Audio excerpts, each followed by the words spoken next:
Most of us can connect with each other in one way or another, be it films or music or shows.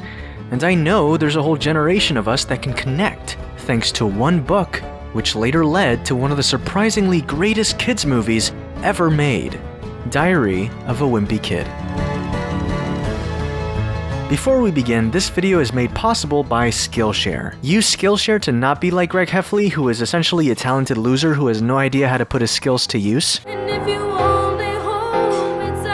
Perhaps you can be a tree. If you go to the link in the description, you'll get 2 months of SKILLSHARE absolutely free. Premium membership to SKILLSHARE, what I'm offering now, gives you unlimited access to join classes and communities that are just right for you. I had to green screen myself out for this video, and SKILLSHARE made it easy to figure out exactly how to do it. With a massive collection of instructional videos, check out this class on how to use Cinema 4D. Or, if you want to become an editing master by using B-roll, check out this video. And SKILLSHARE is less than $10 a month, a total steal. Again, click the link in the description to get 2 months absolutely free. You support a great site, and you support my channel as well. Let's get something straight first. This is a video essay, not a review. I want to talk about what works in a film, as well as what I think doesn't work in a film. And today we're going to be talking about Diary of a Wimpy Kid, and I want to take this opportunity to absolutely shill this movie.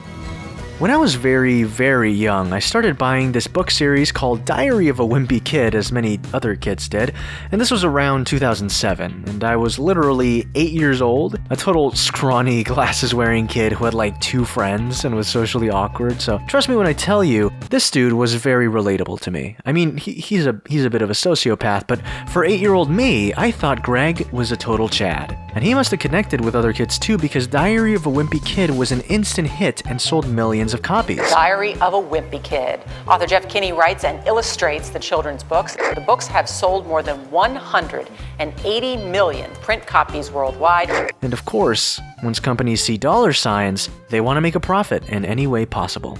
Jeff Kinney really paved the way for a Diary of a Wimpy Kid movie to be made, and I think, personally, the films are much better than the books. The Diary of a Wimpy Kid films, not counting the last one, this is totally not cool, focused on 3 different characters that Greg had to interact with. Diary of a Wimpy Kid was all about Rowley, Roderick Rules was all about Roderick, and Dog Days was about Greg's dad, Frank Heffley, as well as, I guess, Holly Hills. The films had a definite finality to them, and one thing I sincerely appreciate about them is that they actually have character arcs. One thing that always bothered me about the Diary of a Wimpy Kid books, especially as I got older, is that Greg does not grow, and the last book I read I think was The Ugly Truth, and maybe he changes after that book. Either way, I think that's too long if he ever does. Compare that to the films, where Greg genuinely changes as a character, and this is done through his relationships. Hence each film focusing on a different character. I genuinely enjoy this film. There's a reason Roger freaking Ebert gave this film 3.5 out of 4 stars. Now this video is all about Diary of a Wimpy Kid, so let's talk about...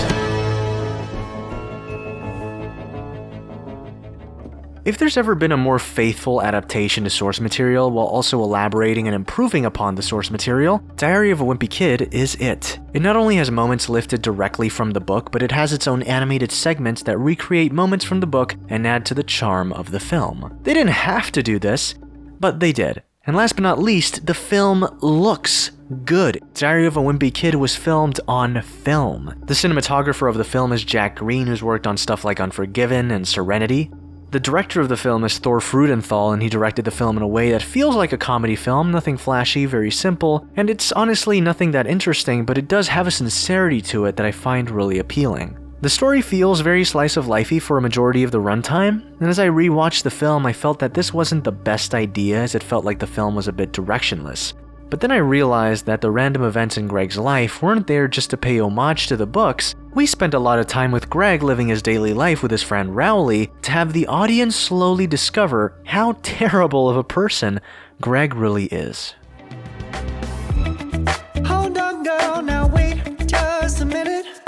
Greg Heffley is a goddamn short king. One of his attributes is legitimately that he's just short. Men's size 13 Nikes. Beat that.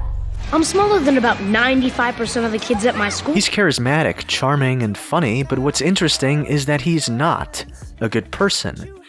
and yet we still root for him. Greg is constantly thinking of himself as the best, and he thought he would be at the top of the school's popularity chart in the first week. He's not a person to look up to in any way, but we care about him because the film is not only from his perspective, but he even narrates the film, increasing the intimacy the viewer has with the character. We see him try, we see him figure things out based on what he thinks is right, and we see him get picked on by people constantly. And this endears us to him. We care because Greg cares, and I think we have to attribute that to not just the rather solid writing, but the acting by Zachary Gordon. In the film, his relationship with Rowley Jefferson is put front and center, and we have constant moments in which Greg low-key absolutely roasts Rowley, but it's in such a calm and somewhat nice way that it's near imperceptible, which is why I think the slow build-up towards the two having a falling out is important. It has to feel real. It's the constant putting down, it's the arm break, and finally, it's the safety patrol fiasco. It isn't one cut, but 1,000. You're not a good friend. You broke my hand and you didn't even seem sorry. That broken hand was the best thing that ever happened to you. But let's go back to Greg. Greg's adventures with his family and school are like this heightened reality. Everything is extremely weird and crazy. I think the reason why is because since the film is essentially from Greg's point of view, everything is always a lot more extreme. It's like sticking your head in a kid's imagination and seeing safety patrol officers in a middle school looking like the most badass people that ever existed. And that's part of the charm of the film. For example, Roderick tells a scary story, played by the motherfucking god that is Devin Bostic. The house gets darker and darker for no reason other than to increase the foreboding sense of doom. Why? Why not? Are you wearing eyeliner? One of the most interesting and controversial changes from book to film would be the addition of the character Angie, a 7th grader played by Chloe Grace Moretz, who is like a wise sage. She knows exactly how middle school works as she's older than the protagonist and his friend, and is a grounded character who is meant to be the voice of reason, and let the audience understand that while yes, Greg is the protagonist, he is not reasonable.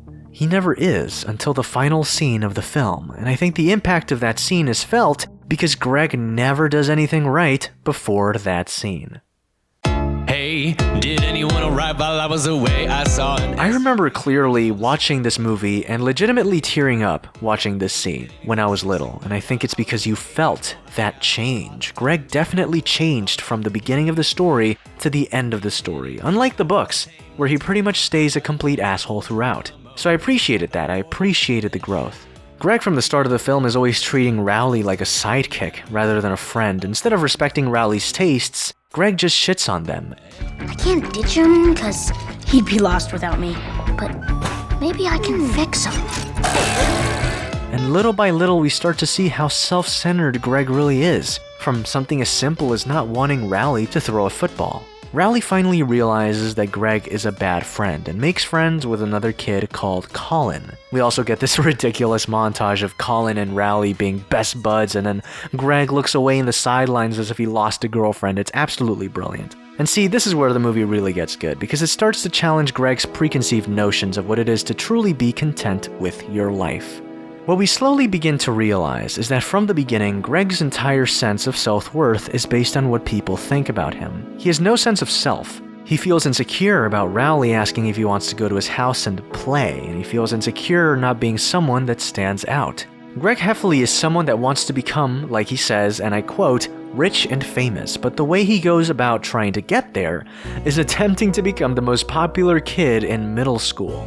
Yeah, middle school of all places. One day, middle school will end and become high school, and all those things you think are important now won't be anymore. Now this is going to sound ridiculous, but Greg is just a byproduct of society, and it's very subtle but very important to note. And this is why the cheese is so important. It's the physical manifestation of everything wrong with the environment Greg lives in, as well as the people inhabiting that environment. It shows us that everyone's been worrying about the most ridiculous things to feel safe and secure about their own selves. And the cheese is the most extreme case of this worry, the worry of wanting to stay clean. Greg takes the fall for Rowley out of kindness, but finally uses his intelligence to do good, and uses the eaten cheese to his advantage in an attempt to inspire the kids in his school to care more about themselves rather than how others perceive them. Greg Heffley has the cheese touch!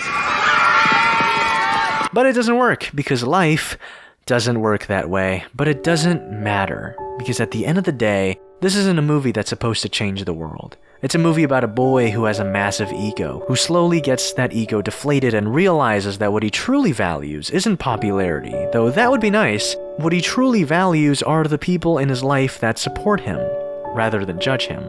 I think that's what I love about the film. Most of all, Greg changes unlike the book. The book ends with Greg saying he threw away the cheese, then sees Rowley one class clown in the yearbook, and throws that yearbook away. A complete departure from how the film ends, which in my opinion is much better.